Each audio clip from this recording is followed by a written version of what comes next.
So, Dr. Mahamadou Bawumia came first in the last primaries and represented the NPP at the election. Kennedy Ohene Japan came second, and he's running again. Dr. Osei Oduchum has indicated that he's also running for the position. And Kwabena Adom-Otchere Japan has told me personally that he's preparing to start in July.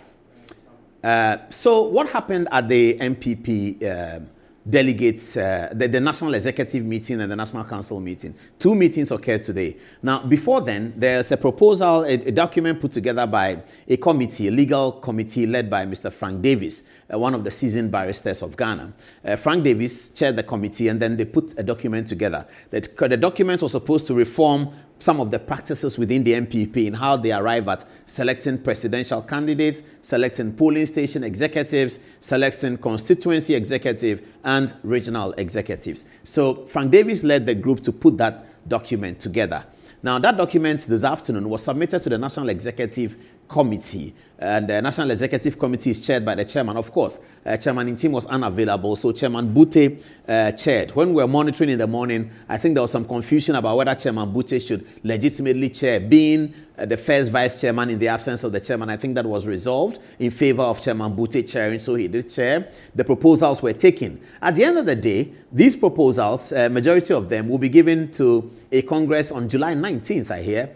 And the Congress is entitled the NPP National Delegates Conference. That they say will take place in Accra at the University of Ghana Sports Stadium. And there, the delegates will receive the proposals. One thing, though, that the delegates will not be doing is to choose a date for the presidential election. What the NPP has done, which is novel today, is that as far as 2028 battle is concerned, the NPP is deciding to choose the flag bearer before they choose the other national executives. Hitherto, what happened was that the election process begins with the polling station executives. So they elect polling station executives, then they elect constituency executives, then they elect regional executives, then they elect national executives, and when the national executives arrive, they form the National Executive Committee. And in that National Executive Committee, they will set up a timetable for the presidential elections. Somehow, that has changed now, and it appears that it's quite a popular change. It would appear also that that change is very good for the NPP,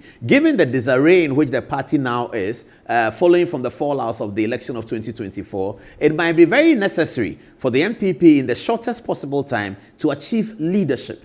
And then with that leadership, people can fall in line, structures can be put together, and then they will be ready to run the election. Mind you that the NDC would have to go through the same process. Now, the NDC is in a first term like a second term. What it means is that President John Dramani Mahama cannot run for president again. I think that the argument has been firmly settled in Parliament over the last 2 days, with Supreme Court judge nominee after Supreme Court judge nominee expressing clarity that the constitutional provisions in the article 60 or 63 is very, very clear, it's unambiguous, that every individual can only serve 2 terms as president and no more, and there's no ambiguity about that. So it will appear that over the last 2 days, that matter has been firmly settled. Therefore, John Dramani Mahama, serving his second term as president of Ghana, cannot proceed to run for election, however you look at it. So the NDC would have to choose its own candidate, and according to the NDC calendar, they probably will do that in 2027. What do we know? We know already that the battle is beginning to rage between Julius Debra, the chief of staff, who is marauding to win, and then Johnson Asiedu-Nketia, the eternal party chairman, who believes that this is an opportunity and he has worked enough to gain this. So that's going to be a big contest. Recently, at the weekend, I was talking to one important NDC person, and he told me that there's a third leg of the conversation. The third leg of the conversation is that Professor Jenano Pokwa-Jeman is going to be pushed to be the flag bearer with a running mate of Idrisu Haruna, the Minister for Education. That looks like an interesting ticket. On Julius Debra's ticket, if he wins, people say that Ibrahim Mahama, the president's brother, is being thought about as the running mate. On Johnson Asiedu-Nketiah's ticket, if he wins, people say that Speaker Bagbin, Alban Sumanu Kingsford Bagbin, is being thought of as running mate if Johnson Asiedu-Nketiah wins. So you're going to have Asiedu-Nketiah and Bagbin ticket on one leg, Julius Debra and Ibrahim Mahama on another leg, and Jenano Pokwa-Jeman and Idrisu Haruna on another leg. I don't know how that's going to pan out. But the fact is that the NDC are going to have to choose a presidential candidate. In view of that, many of the analysts think that the NPP's decision today is the best decision for the party given the disarray. ignore the polling station, ignore the constituency, ignore the region, and go straight for the flag bearer. I think for these people on the television here, this is very good for them because they're going to have to spend less money.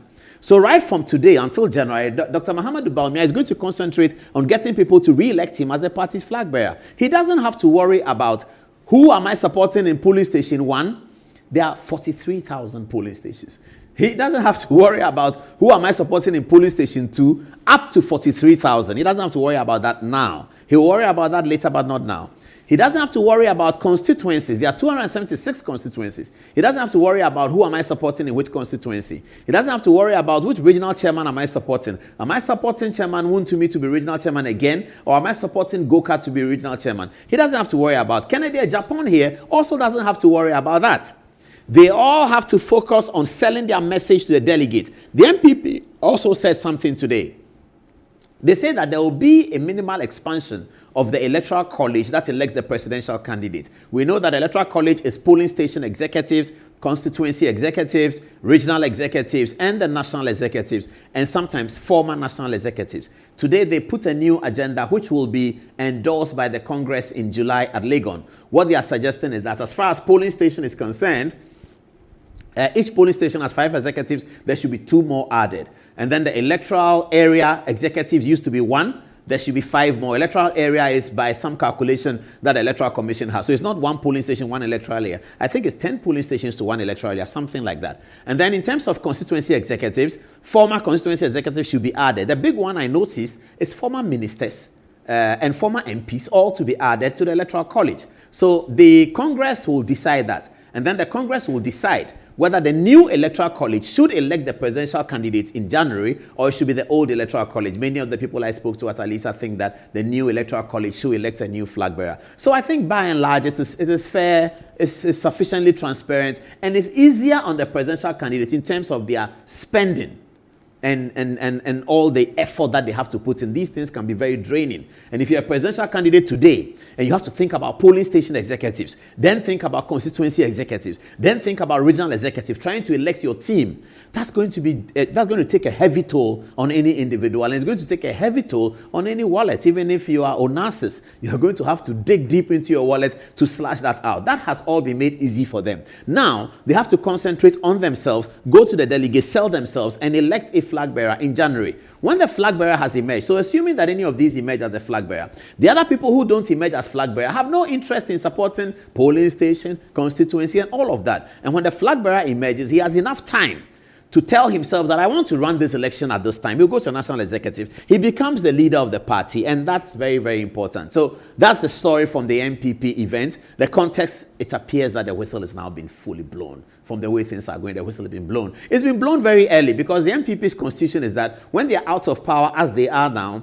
the presidential candidates are elected 2 years before the election. That will come to December 2026. But now they are deciding that they are going to do it something like 2.5 years or something like that.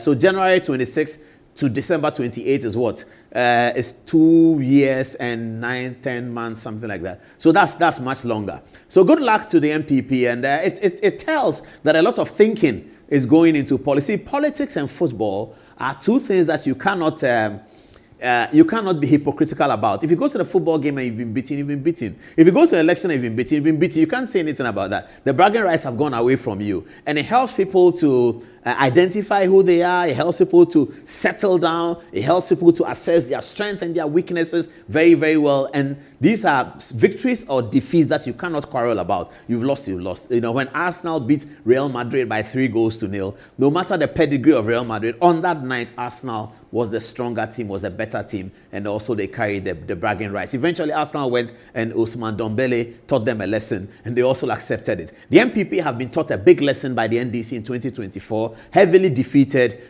thrown into disarray, and they have understood it. They have accepted it, and they have to put their thinking caps on, and they say this is what we need to do to bounce ourselves back into the authority of the Ghanaian government. So that's the story now. Good luck to all of these. Perhaps, and the other thing that I have to add is that The NPP have also taken away the superdelegates. So in the unlikely event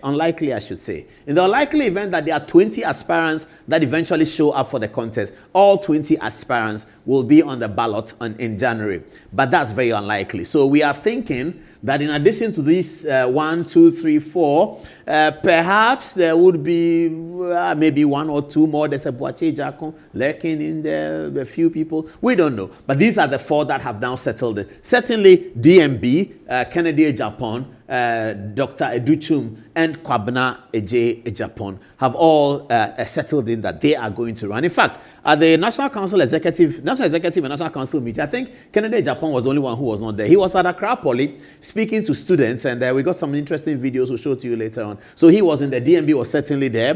Videos of Dr. Educhum indicated he was there. Kwabena Japan is a former general secretary of the party, so he was also there. All the decisions have been made and pushed then to the Congress to decide on the level of the expansion. That's where the NPP is going right now, and I think that is a good story. Early Congress to elect the flag bearer is the best thing that's happened to the NPP at this time with the nature of the party. We'll keep an eye on it. We'll keep following it, and we'll be updating you which candidate is doing better than which candidate, and which candidate is securing the 5 northern regions, which candidate is getting Bono East, who is getting Central. Oh, sorry, I forgot. Brian Achampong. Brian Achampong is in there. Brian Achampong is in there. Sorry. I really forgot. Brian Achampong is going to kill me for this. But Brian Achampong has also clearly indicated, if you have his photograph, prepare it, and I'll talk about him alone. Brian Achampong has also thrown his weight in the season. In fact, I received the call that he's having a meeting tomorrow, and I will be attending that. Brian is meeting some people tomorrow, and I'll be there. So Brian Achampong is in there. He's a big man in the city. He's done some videos. I think you've seen it. He's speaking Pidgin, he's speaking Ewe, and of course, he went to Presec. You know that. He was a dining hall prefect in Presec, Brian Achampong. So 1, 2, 3, 4, and Brian Achampong, the former Minister for Agriculture and the former Minister for National Security. I think he went to Interior as well. And he's also a member of Parliament. And he's also building the Nkoko Stadium over the next 4 months. So I tell him that if Ibrahim Mariga is still alive, when he builds the Nkoko Stadium, he should bring Ibrahim Mariga to play in the opening game. I don't know how old he is now. Ibrahim Mariga will be about 60 years old now if he's still alive. For my generation, Okwawu United, who played at the Nkoko Stadium, was such a great team. Ibrahim Mariga, Alhaji Bello, Nanaya Wameni, and all those boys. I'm old, viewers, so forgive me if you don't know anything about what I'm talking about.